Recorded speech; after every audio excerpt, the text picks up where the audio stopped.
Hello everyone. Now we are going to discuss in this video about major phenomena. पहला phenomena है जो इसके बारे में हम बात करेंगे वो क्या है? Dispersion of light. डिस्पर्शन मतलब होता क्या है? ठीक है, dispersion means when a light falls on a prism it get splitted into 7 colours.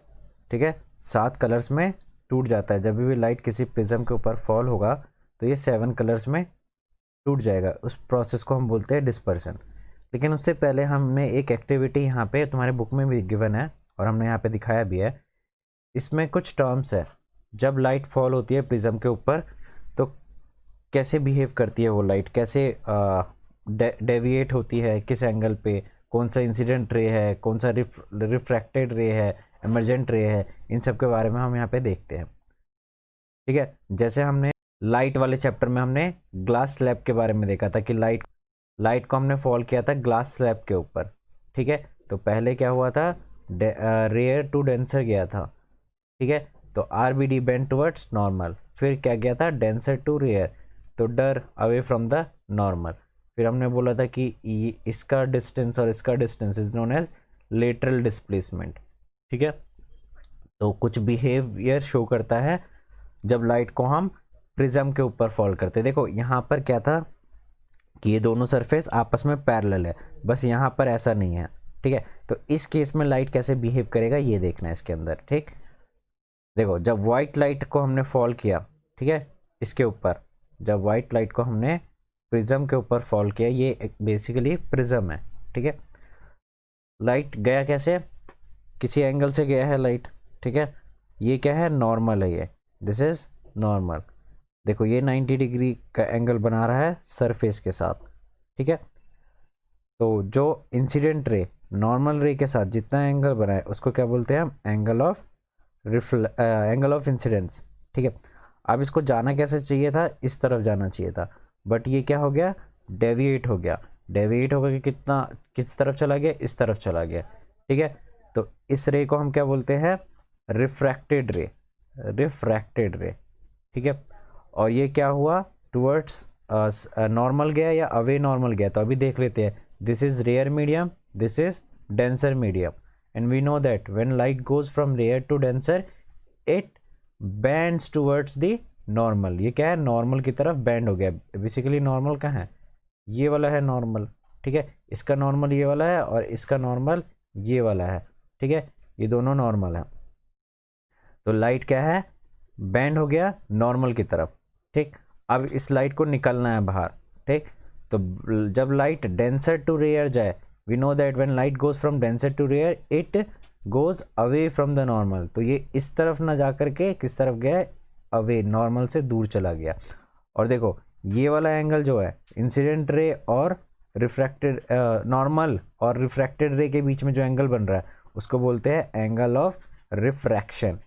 और इमर्जेंट रे जो नॉर्मल के साथ एंगल बना रहा है उसको क्या बोलते हैं, एंगल ऑफ इमर्जेंट।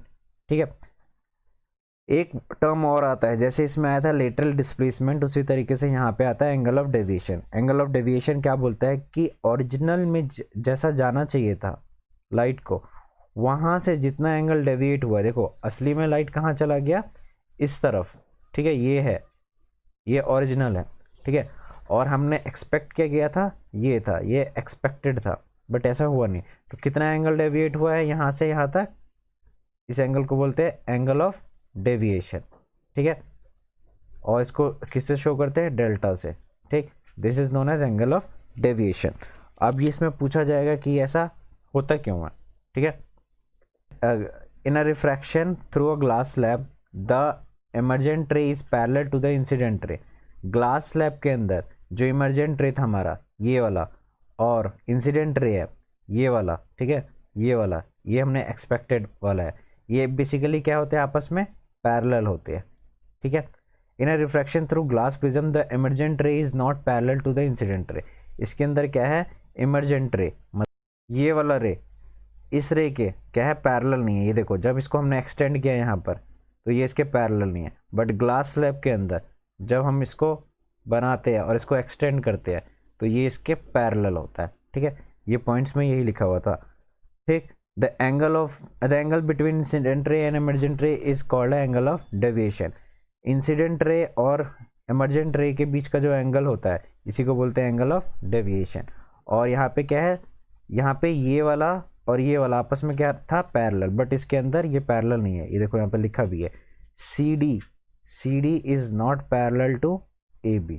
ठीक है, बट इसके अंदर ये साइड्स पैरेलल होने की वजह से ये रेज भी पैरेलल हो जाती है. Emergent ray are tend towards the thicker part of prism. Emergent ray है वो किस तरफ बेंड हो जाती है, it bends towards thicker part, मतलब इस तरफ बेंड हो जाती है इमरजेंट रे. ठीक है, तो ये टर्म्स तुम्हें क्लियर हो गई होगी. यहाँ पे क्वेश्चन भी आता है कि एंगल ऑफ डेविएशन क्या होता है.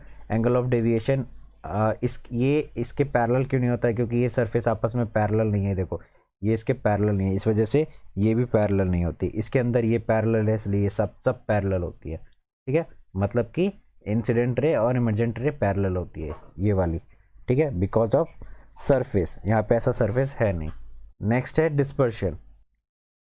डिस्पर्शन, तो डिस्पर्शन का मतलब पहले तो हमने देख ही लिया था कि dispersion is when we pass a white light from prism it get splitted into 7 colour. ऊपर वाले में हमने 7 कलर्स नहीं दिखाए क्योंकि हमें वहाँ पे सिर्फ कुछ टर्म्स पढ़नी थी. ठीक है, यहाँ पे हम 7 कलर्स को स्प्लिट करते हुए दिखा रहे हैं. ये देखो, ये सनलाइट क्या है, पास हो रही है प्रिज्म से. ठीक है, प्रिज्म से जब ये इस मीडियम में जाता है तो ये कितने कलर्स में हो जाता है, 7 कलर्स में. ठीक है, इन्हीं 7 कलर के बैंड को क्या बोलते हैं हम, spectrum. Spectrum is the band of 7 colour. ठीक है, इसी 7 कलर के बैंड को हम स्पेक्ट्रम बोलते हैं. और डिस्पर्सन क्या था, जब ये वाइट लाइट 7 कलर्स में टूट जाता है. ठीक है, तो ये कलर्स को याद करने का तरीका क्या है, विब क्योर. याद रखना, विब क्योर. ठीक है, विब cure. V for violet, I for indigo, B for blue, G for green, Y for yellow and orange, O for orange and R for red. ठीक है, देखो जो सबसे नीचे है मतलब वॉयलेट, ये सबसे ज़्यादा डेविएट हुआ है. ठीक है, ये कितना डेविएट हुआ है, ओरिजिनल में इस लाइट को कैसे जाना चाहिए था, ऐसे, बट ये इतना ज़्यादा डेविएट हुआ है. फिर उसके बाद इंडिगो उससे कम डेविएट हुआ है, फिर ब्लू उससे कम डेविएट हुआ है, फिर ग्रीन उससे कम डेविएट हुआ है, येलो, देन ऑरेंज, और सबसे कम डेविएट कौन हुआ है, रेड. ठीक है, तो जितना ज़्यादा डेविएशन आएगा स्पीड उस लाइट की कितनी हो जाएगी, उतनी ही कम. ठीक है, तो सबसे ज़्यादा डेविएशन कहाँ है, वॉयलेट में. तो याद रखना, जितना ज़्यादा डेविएशन, ठीक है, स्पीड ऑफ लाइट उतनी ही कम. ये डेविएशन का साइन अभी ऊपर पढ़ा था हमने. ठीक है, तो red is the least deviation means maximum speed in prism. अगर डेविएशन कम है तो स्पीड क्या है, ज़्यादा है. ठीक है, एक चीज़ और याद रखना है, वेवलेंथ. ठीक है, वेवलेंथ किसकी ज़्यादा होती है, किसकी कम होती है. तो देखो, जितना ही ज़्यादा डेविएशन है उतना ही वेवलेंथ क्या है, कम है. और जितना कम डेविएशन है उतना ही ज़्यादा क्या है, वेवलेंथ. इट मीन्स जब हम ऊपर से नीचे की तरफ आएंगे तो वेवलेंथ क्या होता रहेगा, डिक्रीज होता रहेगा. ठीक है, ये चीज़ याद रखना. तो रेड का वेवलेंथ क्या होता है, ज़्यादा होता है in comparison of other colour.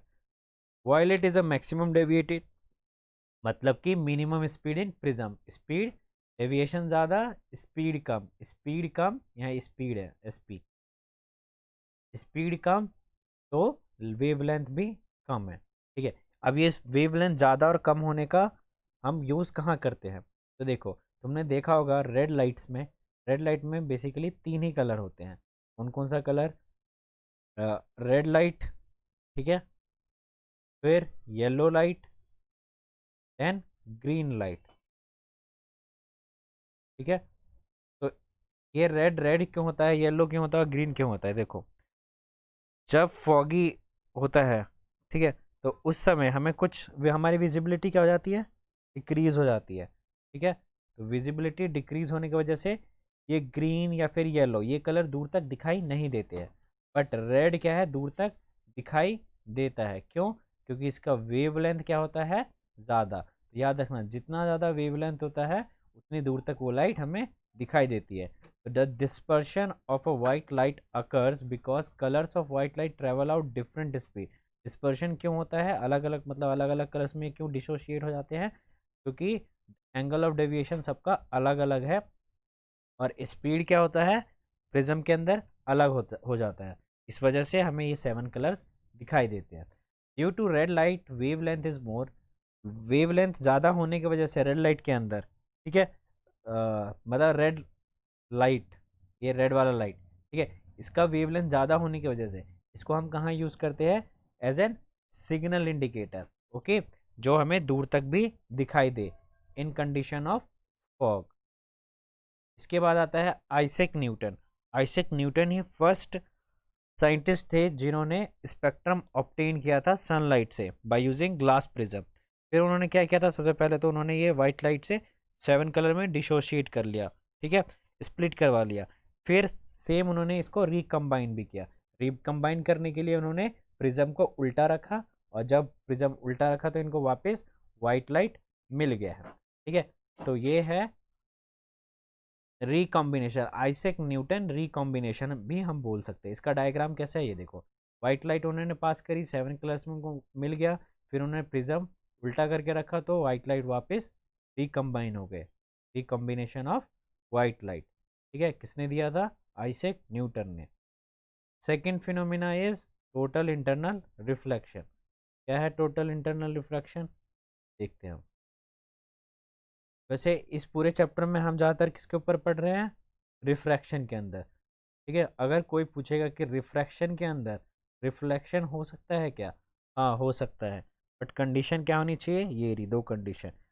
Light को ट्रेवल करना है डेंसर मीडियम से रेयर मीडियम में, मतलब लाइट हमेशा डेंस से रेयर की तरफ जाएगा, ना कि रेयर से डेंस की तरफ जाएगा, ठीक है। तो पहला कंडीशन है कि light travel from denser to rare, और सेकंड क्या होनी चाहिए कंडीशन कि angle of incidence, angle of incidence is greater than angle of, मतलब क्रिटिकल एंगल से बड़ा होना चाहिए। अब ये क्रिटिकल एंगल क्या होता है, तो क्रिटिकल एंगल क्या होता है ये देखते हैं।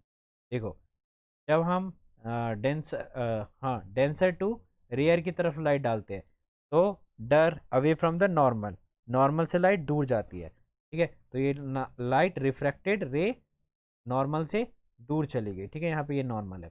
अगर हम इसको थोड़ा सा और पीछे इस एंगल में डालते तो ये थोड़ा और इस तरफ जाता, इसको थोड़ा और हम पीछे करते तो ये थोड़ा और इस तरफ जा। देखो जैसे जैसे हम इसको एंगल को बढ़ाते जा रहे हैं वैसे वैसे रिफ्रैक्शन एंगल भी बढ़ते जा रहा है। एक ऐसा पॉइंट आएगा जहाँ पे इंसिडेंस रे, एंगल ऑफ इंसिडेंस, ठीक है, ऐसा एंगल होगा कि जो रिफ्रैक्शन हो जाए, एंगल ऑफ रिफ्रैक्शन हो जाए वो क्या हो, नॉर्मल के 90 डिग्री हो जाए, ठीक है। कहने का मतलब है कि एक ऐसा एंगल हो जहाँ पे लाइट ऐसे करके चली जाए, ठीक है। इससे पहले लाइट कैसे जा रही थी, ये भी basically away from the normal ही है, बट ये इतना ज़्यादा अवे हो गया कि इसने नॉर्मल के साथ कितना एंगल बना दिया, 90 डिग्री। तो क्या क्या लिखना है, ये इंसिडेंस एंगल क्या हो जाएगा, क्रिटिकल एंगल के इक्वल, ठीक है। ये वाला एंगल, एंगल जब लाइट इंसिडेंट हो और वो रिफ्रैक्ट हो तो वो नॉर्मल के क्या हो जाए, 90 डिग्री हो जाए, तो उस एंगल को हम क्या बोलते हैं, क्रिटिकल एंगल, ठीक है। इससे पहले लाइट कैसे पास हो रही थी, जब डेंसर टू रेयर जा रही थी तो अवे फ्रॉम द नॉर्मल तो हो रही थी लेकिन वो 90 डिग्री पे नहीं हो रही थी, ठीक है। ऐसे डाला, फिर ऐसे हम डालेंगे, थोड़ा सा पीछे करेंगे तो ये इस तरफ चली जाएगी, थोड़ा और पीछे करेंगे तो इस तरफ जाएगी।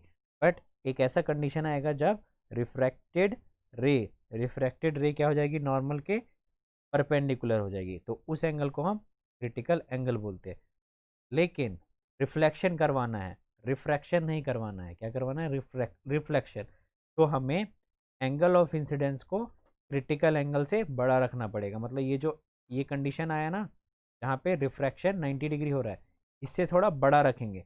जब इससे हम इतना इतना थोड़ा और पीछे की तरफ जाएंगे तो ये अंदर ही रिफ्लेक्ट कर जाएगा, रिफ्रैक्ट नहीं करेगा, अब ये रिफ्लेक्ट कर जाएगा। ये देखो इसे हमने थोड़ा सा बड़ा रखा है, तो इस बार डेंसर से लाइट रेयर की तरफ नहीं गई, लाइट कहाँ गई, डेंसर से डेंसर में ही रह गई। बट कंडीशन क्या था कि जब आप एंगल ऑफ इंसिडेंस को क्या रखोगे, क्रिटिकल एंगल से बड़ा रखोगे। और क्रिटिकल एंगल क्या था, एक ऐसा एंगल जब रिफ्रैक्शन नॉर्मल के 90 डिग्री हो जाए। ठीक है, ये वाला फिनोमिना हमें कहाँ देखने के लिए मिलता है, रेनबो के अंदर। देखो रेनबो के अंदर कौन कौन से फिनोमिना हो रहा होता है, तो रेनबो के अंदर डिस्पर्शन भी होता है, टोटल इंटरनल रिफ्लेक्शन भी होता है, और रिफ्रैक्शन भी होता है। ये तीनों चीज़ चलता है। ये देखो पहले कुछ फैक्ट वाली बात, कि हमेशा रेनबो अपोजिट टू द सन ही बनता है। ठीक है, जैसे अगर सन इस तरफ है, ठीक, लेट सपोज सन अभी ईस्ट की तरफ है, बारिश हुई तो तुम्हें रेनबो वेस्ट की तरफ ही दिखाई देगा। ठीक है, और इसमें सारे ड्रॉप कैसे एक्ट कर रहे होते हैं, एक प्रिज्म की तरह एक्ट कर रहे होते हैं, जो लाइट को स्प्लिट कराने में हेल्प करता है, सनलाइट को। ठीक है, कैसे स्प्लिट करा रहा है, ये देखो व्हाइट लाइट आ रहा है सनलाइट से, ये ड्रॉप है, एक ड्रॉप ले रखा है हमने यहाँ पे, इस ड्रॉप में क्या हुआ, लाइट ये रिफ्रैक्शन हुआ, रिफ्रैक्शन जब एक मीडियम से सेकेंड मीडियम में जाता है।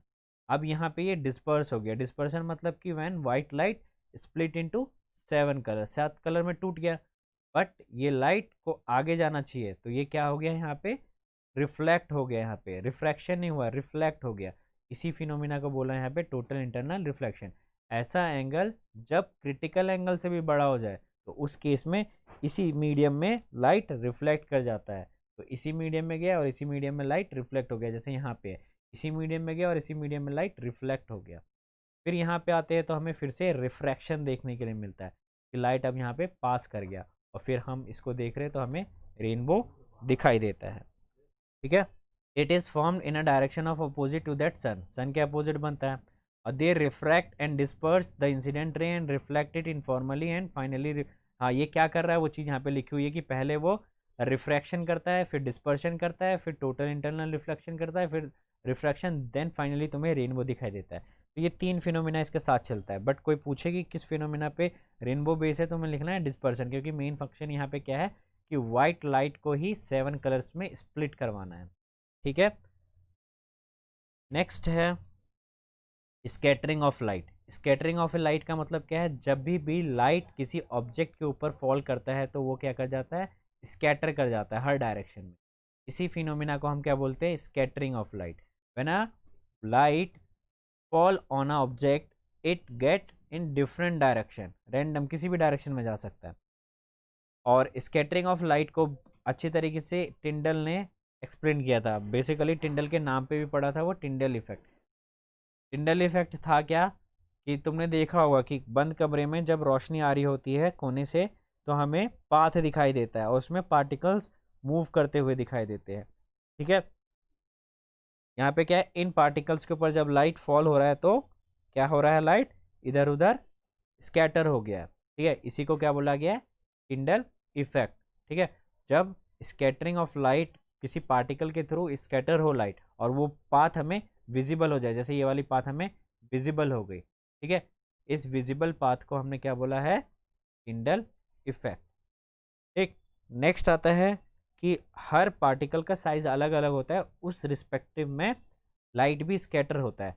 जिस पार्टिकल का साइज बिल्कुल छोटा होता है, माइन्यूट, जिसको हम इजी तरीके से मतलब इजीली देख भी नहीं पाते इवन अपने नेकेड आई से, जैसे नाइट्रोजन का मॉलिक्यूल हो गया, ऑक्सीजन का मॉलिक्यूल हो गया, ये सब एग्जिस्ट कर रहे हैं, तो इनके ऊपर जो लाइट स्कैटर करता है, वो लाइट कौन स्कैटर करता है, जिसका वेवलेंथ एकदम छोटा होता है। फॉर एग्जांपल ब्लू कलर, तो ब्लू कलर का वेवलेंथ छोटा होता है, जो सबसे ज़्यादा स्कैटर होता है, और जिसका वेवलेंथ बड़ा होता है वो सबसे कम स्कैटर होता है, मतलब वो कम से कम फैलता है इधर उधर।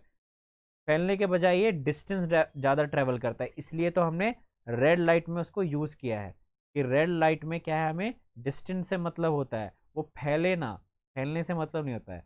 तो जितना कम फैलाएंगे हम रेड लाइट में रेड लाइट को, उतना ही हमारे लिए क्या होगा, बेनिफिशियल होगा, क्योंकि उसको हमें दूर तक देखना है। तो जिसका वेवलेंथ ज़्यादा है वो डिस्टेंस ज़्यादा ट्रेवल करेगा, ना कि स्कैटर करेगा, और जिसका वेवलेंथ कम है वो स्कैटर ज़्यादा करता है। ठीक है, अभी मैंने बोला था कि पार्टिकल्स के ऊपर डिपेंड करता है। ठीक, तो जिस पार्टिकल का साइज एकदम छोटा है, लेट सपोज नाइट्रोजन, ऑक्सीजन, इन पार्टिकल्स के ऊपर कौन सा लाइट स्कैटर कर जाता है इजिली, ब्लू कलर, क्योंकि इसका वेवलेंथ बहुत कम है। अब इससे थोड़े से बड़े पार्टिकल्स, ठीक है, लार्जर साइज, तो इसके ऊपर जिसका वेवलेंथ बड़ा होगा, रेड कलर, ठीक है, वो स्कैटर करते हैं। और जिनका पार्टिकल बहुत ही ज़्यादा बड़ा है, वहाँ पे लाइट तुम्हें स्कैटर्ड लाइट नहीं दिखाई देगी, सिर्फ वाइट लाइट ही स्कैटर होते हुए दिखाई देगी। जैसे सराउंडिंग में यही होता है कि इतने सारे बिल्डिंग्स हैं या फिर ऑब्जेक्ट्स पड़े, वो इतने बड़े बड़े हैं कि लाइट वहाँ पे स्कैटर जो हो रही है वो वाइट लाइट ही स्कैटर हो रही है। लेट सपोज एक बिल्डिंग तुम्हारे सामने अभी है, ठीक है, उस पर अगर वाइट लाइट सबसे पहली रे फॉल हुई है तो वो स्कैटर होगी रैंडम डायरेक्शन में, तो स्कैटर लाइट होगी वो सारी कैसी होगी, वाइट लाइट होगी। लेकिन जैसे पार्टिकल थोड़े छोटे हुए, ठीक है, वहाँ पे जब स्कैटर हुआ लाइट, तो वो लाइट कैसी होगी, रेड होगी। इससे भी छोटी अगर होगी तो वो लाइट कैसी होगी, ब्लू कलर की होगी, ठीक है। तो पार्टिकल जितने छोटे होते हैं उतने कम वेवलेंथ वाले लाइट स्कैटर होते हैं, ठीक है। नेक्स्ट है क्वेश्चन, स्काई ब्लू क्यों होता है, ठीक है। तो देखो, एज वी नो दैट हमारे एटमॉस्फेयर में बहुत सारे लेयर्स है, गैस के लेयर है, इवन पार्टिकल्स भी बहुत सारे प्रेजेंट है अपने एटमॉस्फेयर में। उसी अकॉर्डिंग लाइट भी स्कैटर करता है। जैसे इस डायग्राम में तुम देख सकते हो, यहाँ पे क्या है, सबसे ज़्यादा पार्टिकल्स किसके मिलते हैं हमारे एटमॉस्फेयर में, गैसेस पार्टिकल्स, ठीक है। वो गैसेस पार्टिकल बहुत छोटे होते हैं।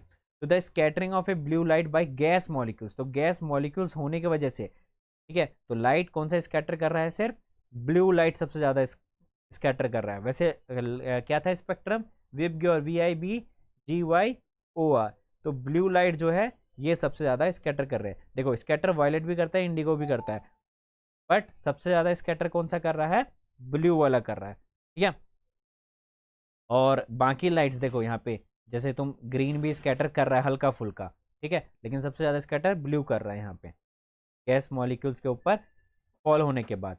लेकिन बाकी के जो है जिनका वेवलेंथ ज़्यादा है, वो स्कैटर नहीं कर करके वो क्या है, डिस्टेंस ट्रेवल कर रहे हैं, लॉन्गर डिस्टेंस, ठीक है। तो याद रखना, जिनका वेवलेंथ ज़्यादा होता है वो डिस्टेंस ट्रेवल करते हैं, जिनका वेवलेंथ कम होता है वो स्कैटर करते हैं। और सबसे ज़्यादा स्कैटर कौन करता है, ब्लू। क्यों स्कैटर करता है ब्लू, क्योंकि सराउंडिंग में पार्टिकल्स गैस के सबसे ज़्यादा मिलते हैं और वो गैस के पार्टिकल सुटेबल होते हैं ब्लू लाइट को स्कैटर करवाने में, ठीक है। Most of the longer wavelength light जैसे रेड, ऑरेंज, येलो प्रेजेंट होते हैं, लेकिन ये स्कैटर्ड इतने ज़्यादा नहीं हो पाते एयर मॉलिक्यूल से। अभी हमने ऊपर पढ़ा था कि इनको अगर स्कैटर करवाना है तो थोड़ा सा बड़ा रखना पड़ेगा हमें साइज, ठीक है। नेक्स्ट है, why the sun appears red at sunrise and sunset, sunrise के वक्त में और सनसेट के वक्त में सन हमें रेड क्यों अपीयर होता है। तो देखो इसका भी रीज़न वही है कि स्कैटरिंग वाला, ठीक। यहाँ पे अभी हम हैं, लेट सपोज ये अर्थ है, यहाँ पर अभी हम हैं, हमें कैसा अर्थ दिखाई देता है, बिल्कुल फ्लैट दिखाई देता है। सनराइज यहाँ से हो रहा है और सनसेट यहाँ पर होगा, ठीक है। और जब सन एट 12 नून यहाँ पर होता है, देखो यहाँ का जो डिस्टेंस होता है,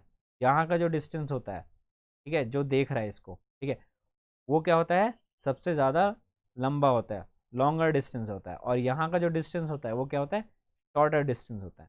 तो लॉन्ग डिस्टेंस होने की वजह से जो पहले ही लाइट होती है, ब्लू, वायलेट, इंडिगो, ग्रीन, ये सब, ठीक है, ऑरेंज, ये लाइट स्कैटर हो जाती है पहले ही, ठीक है। लास्ट तक कौन सी लाइट बचती है, सिर्फ रेड लाइट। तो हमने पढ़ा था अगर डिस्टेंस लंबा है तो छोटे मोटे जिनका वेवलेंथ कम है पहले ही स्कैटर हो जाएंगी, दिखेंगी कौन सी बस, जिनका वेवलेंथ बड़ी होंगी, ठीक है। जिसका वेवलेंथ बड़ा होगा सिर्फ वही अपीयर होगा। तो बड़ा वेवलेंथ किसका होता है, रेड का। इसलिए हमें सनराइज और सनसेट के वक्त में रेड दिखाई देता है। क्यों, क्योंकि हमसे सन का डिस्टेंस क्या हो जाता है, बड़ा हो जाता है उस वक्त, ठीक है। बट नून के वक्त में क्या होता है, जो हमारे सन सर के ऊपर होता है, तो उस वक्त में हमें सन वाइट क्यों दिखाई देता है, ठीक है। तो सन उस वक्त हमें वाइट इसलिए दिखाई देता है क्योंकि वहाँ पे डिस्टेंस छोटा हो गया, ठीक है। यहाँ भी लाइट स्कैटर होती है, लेकिन यहाँ पे लाइट बहुत ही कम स्कैटर होती है, उसको टाइम ही नहीं मिलता है स्कैटर होने का। तो छोटा डिस्टेंस होने की वजह से सारी लाइट क्या हो जाती है, फिर वाइट दिखाई देने लगती है, ठीक है। देखो, little of blue light scattered, sun appears white, बहुत ही कम लाइट यहाँ पे क्या है, स्कैटर होती है। ठीक है, क्योंकि टाइम नहीं मिलता है, यहाँ पे डिस्टेंस कम होता है, बट यहाँ पे डिस्टेंस ज़्यादा होता है। डिस्टेंस ज़्यादा होने की वजह से क्या हो जाता है, यहाँ पे छोटी मोटी जिनकी वेवलेंथ कम होती है वो पहले ही स्कैटर हो जाती है, और जिनका वेवलेंथ बड़ा होता है वो बाद में हमें कैसे दिखाई देता है, सन रेड दिखाई देता है। और ये केस कौन सा होता है, जब सन सेट होता है और सन राइज होता है। इसके ऊपर फिर एक्सपेरिमेंट करके भी दिखाया गया है, ठीक है, और ये क्वेश्चन पूछते भी है एग्जाम में, ठीक। तो एक्सपेरिमेंटल कैसे प्रूफ है, ये देखो, एक सोल्यूशन प्रिपेयर करा गया। ये सोल्यूशन कैसा है, कोलाइडल सोल्यूशन। 9th क्लास में हमने डिफरेंस पढ़ा था, what is true solution, colloidal solution and suspension solution, ठीक है। तो ये हमने कौन सा सोल्यूशन ले लिया है, कोलाइडल सोल्यूशन। कोलाइडल सोल्यूशन किसका मिक्सचर है, इसका मतलब सोल्यूशन है ये सल्फर का सोल्यूशन है, ठीक। यहाँ पे हमने सोर्स लाइट लिया, वाइट लाइट, यहाँ से हम लाइट फॉल करवा रहे हैं किसके ऊपर, लेंस के ऊपर। ये लेंस कैसा है, कन्वेक्स लेंस, और कन्वेक्स लेंस कैसा होता है, कन्वर्जिंग लेंस होता है। कन्वर्जिंग मतलब जो लाइट को कन्वर्ज कर सके। यहाँ पे फिर लाइट को इसने कन्वर्ज कर दिया, कन्वर्ज करने के बाद किसके ऊपर फॉल करा गया, इस सोल्यूशन के ऊपर। ये सोल्यूशन जिस बीकर के अंदर रखा गया है वो कैसा बीकर है, ट्रांसपेरेंट, ताकि हमें सब कुछ दिखाई दे। देखो कोलाइडल सोल्यूशन है, हमने क्या पढ़ा था, ट्रू सोल्यूशन में पार्टिकल्स बहुत ही ज़्यादा छोटे होते हैं, ठीक है, बहुत ही ज़्यादा छोटे होते हैं। और सस्पेंशन में क्या होते हैं, थोड़े से बड़े होते हैं। और कोलाइडल क्या होता है, इंटरमीडिएट होता है, इन दोनों के बीच का होता है, ठीक है। इतना ले लेते हैं हम, अगर ये इतना है तो ये इतना ले लेते हैं, ठीक है, इंटरमीडिएट होता है। बेसिकली ये भी बहुत बड़ा है बट इतना होता नहीं है, बट हम कंसीडर कर लेते हैं ये इतना ही बड़ा है, ठीक है। जब लाइट इसके ऊपर फॉल होता है तो देखो यहाँ पे बहुत सारी लाइट्स वाइट लाइट के अंदर प्रेजेंट है, ठीक, लेकिन स्कैटर कौन सा लाइट हुआ है, सिर्फ ब्लू लाइट। क्योंकि हमने पढ़ा था कि अगर गैस मॉलिक्यूल जितने अगर पार्टिकल्स मिलते हैं वाइट लाइट को, तो वो सिर्फ कौन सा लाइट स्कैटर कर आ पाता है, ब्लू लाइट, ठीक है। तो ये पूरा बीकर कैसा हो जाता है, ब्लू कलर का हो जाता है, ठीक है। फिर ये लाइट अब रुकेगी थोड़ी ना, आगे पास भी होगी, ठीक। यहाँ पे कार्डबोर्ड रखा है कि ये इधर उधर की लाइट को रोक ले, ये इस गैप में से लाइट बाकी जा रही है। फिर से इन्होंने लेंस लगा दिया, कैसा लेंस है, कन्वर्जिंग लेंस, ताकि ये लाइट को कन्वर्ज कर सके स्क्रीन के ऊपर। जब लाइट स्क्रीन के ऊपर कन्वर्ज हुई तो कैसी अपीयर हुई, रेड कलर की लाइट। तो यहाँ से हमें क्या मिल गया कि सोर्स लाइट, ये वाइट लाइट था, ये जितना ज़्यादा डिस्टेंस ट्रेवल करेगा दूर तक अपीयर कैसा होगा, रेड।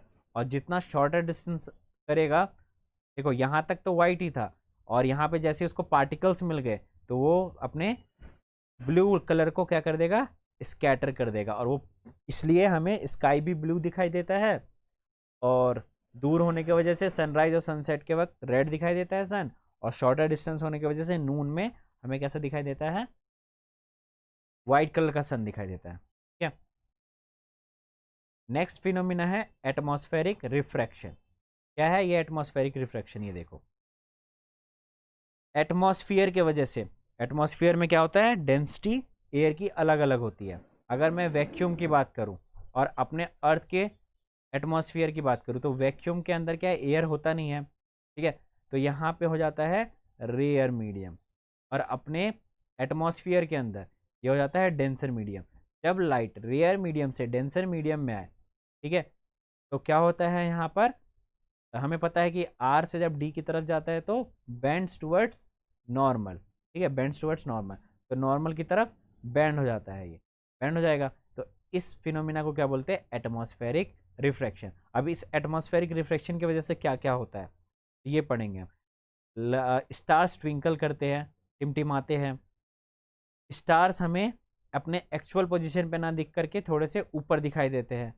और सनराइज और सनसेट में, सनराइज के वक्त में एडवांस सनराइज हो जाता है, मतलब 2 मिनट पहले ही सनराइज हो जाता है, और सनसेट 2 मिनट के बाद होता है, because of atmospheric refraction.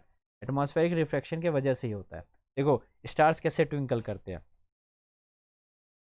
Let suppose इस वाले केस में, as the stars are very distance, हमें पता है स्टार्स बहुत ही दूर होते हैं। ये हमें एक पॉइंट साइज, मतलब एक, जैसे ये मैंने बिंदी बनाई है इस तरीके से हमें अपीयर होते हैं, ठीक है, पॉइंट साइज, ठीक है, एक छोटे से बिंदी की तरह। Path of a ray of light coming from the stars goes on varying slightly. जब इसमें से लाइट आती है, ठीक है, और अपने अर्थ के ऊपर फॉल होती है। अर्थ में क्या है, पहले एटमॉस्फेयर, ठीक है, यहाँ से लाइट आ रही है, और ये क्या कर गई, ये रेयर मीडियम है, ये डेंसर मीडियम है, तो ये बेंड हो गई टुवर्ड्स नॉर्मल, नॉर्मल की तरफ, ठीक, बेंड हो गई। The apparent position of the star fluctuate, इसका पोजिशन क्या है, फ्लक्चुएट होता है। कैसे होता है, ये देखो, ये रहा, ऐसे लाइट आ रही है, ठीक है, ये क्या है यहाँ पे, एटमॉस्फेयर, एटमॉस्फेयर होगा, लाइट आई, ये बैंड हो गई, देख रहे हो, जाना इसको ऐसे चाहिए था, लेकिन चली कैसे गई, ऐसे एक्चुअल में, ठीक। जब हम देखेंगे, जब हम देखते तो लाइट हमें कहाँ दिखाई देती है, इस पोजीशन पे, ठीक है। तो ये चीज़ होते रहेगा, क्योंकि एयर क्या है, कॉन्स्टेंटली मूव करता रहता है अपने सराउंडिंग में, ठीक है। तो मूव करने के वजह से और एटमॉस्फेरिक रेयर फ्रैक्शन होने की वजह से हमें लाइट कैसे दिखाई देता है, मतलब जो लाइट आ रही होती है वहाँ से टिमटिमाती हुई दिखाई देती है, ठीक है। साथ में सेम फिनोमिना हमें क्या है कि स्टार का पोजीशन भी क्या दिखाई देता है, ऊपर दिखाई देता है। Note, the planet are much closer and appear bigger. Planets, कोई पूछेगा कि प्लैनेट्स क्यों नहीं टिमटिमाते हैं या फिर अपने एक्चुअल पोजीशन से ऊपर क्यों नहीं दिखाई देते हैं। देखो, प्लैनेट का डिस्टेंस सेम वही सन का हमारे से, कि सन सनसेट के वक्त में और सनराइज के वक्त में रेड होता है, लेकिन ऊपर जब होता है तो वाइट हो जाता है। वहाँ पे डिस्टेंस का रोल था, यहाँ भी डिस्टेंस का ही रोल है, ठीक है। तो प्लैनेट्स अपने पास एकदम, ठीक है, प्लैनेट्स पास होते हैं और स्टार्स दूर होते हैं, ठीक है। तो जो सेलेस्टियल ऑब्जेक्ट अपने पास होगा, ठीक है, और जितना बड़ा होगा वो ना ही ट्विंकल करेगा, क्योंकि उसमें एटमॉस्फेरिक रिफ्रैक्शन का इतना इफेक्ट नहीं होता है, ठीक है, ना ही वो ट्विंकल करेगा और ना उसका पोजीशन चेंज होगा। लेकिन जिनका साइज बिल्कुल छोटा हो जाता है, वहाँ से जो लाइट आ रही होती है, उस लाइट आने की वजह से एटमॉस्फेरिक रिफ्रैक्शन होता है, उसका एक्चुअल पोजीशन से वो स्टार हमें कैसे दिखाई देता है, थोड़ा सा ऊपर दिखाई देता है और टिमटिमाते हुए दिखाई देता है। क्यों, क्योंकि एयर ब्लो होती रहती है बार बार और हमें ये चीज़ होते हुए दिखाई देता है, कभी ऊपर कभी नीचे, कभी ऊपर कभी नीचे, तो ऐसे ट्विंकलिंग करती रहती है स्टार्स, ठीक है। The light from the star comes down the dense air bends the light more due to the refraction of stars light and the stars appears to be at a higher position. तो exam में अगर twinkling of stars आए तो पूरा अच्छे तरीके से explain करना है कि लाइट अपने एटमॉस्फेयर में आता है, रेयर से डेंसर में आता है, जिसके वजह से लाइट उसकी बार बार टिमटिमाती है, क्योंकि उसका पोजीशन भी चेंज होता रहता है। पोजीशन चेंज होने की वजह से अपना एटमॉस्फेयर में एयर की डेंसिटी अलग होने की वजह से हमें लाइट कैसे दिखाई देती है, ट्विंकल होते हुए, और साथ में उसका पोजीशन भी हमें ऊपर दिखाई देता है। तो ये दोनों पॉइंट का एक ही रीज़न और एक ही तरह एक्सप्लेन कर सकते हो। नेक्स्ट क्वेश्चन पूछा जाता है इसमें, प्लैनेट क्यों नहीं करते, तो प्लैनेट इसलिए नहीं करते क्योंकि उनका डिस्टेंस अर्थ के डिस्टेंस से बिल्कुल ही पास है, जिसके वजह से लाइट ना ही, मतलब लाइट इतना रिफ्रैक्ट नहीं हो पाता है, ठीक है। नेक्स्ट क्वेश्चन, 2 मिनट पहले सनराइज क्यों होता है और सनसेट 2 मिनट बाद में क्यों होता है।